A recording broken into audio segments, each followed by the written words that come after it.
Baru-baru ini Baim Wong mendapat kejadian tidak mengenakan di mana ia sempat terjatuh dari motornya. Bukan jatuh biasa, tangan Baim Wong pun mengalami trauma akibat kejadian itu.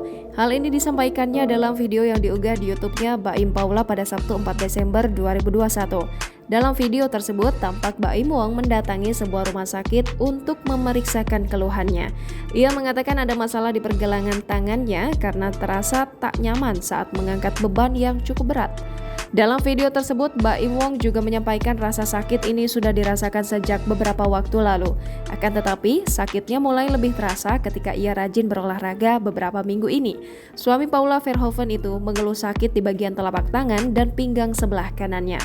Mendengar keluhan tersebut, sang dokter langsung melakukan pemeriksaan. Sembari memeriksa, dokter mengungkapkan memang ada masalah di saraf pergelangan tangan.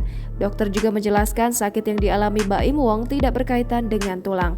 Kemudian Baim Wong menuturkan kronologi dugaan awal mula sakit yang dialaminya itu, di mana ia mengatakan saat mengendarai sepeda motornya beberapa waktu lalu, ia sempat terjatuh dari sepeda motornya. Setelah terjatuh, ia juga sempat mengangkat sepeda motornya yang memiliki bobot cukup berat.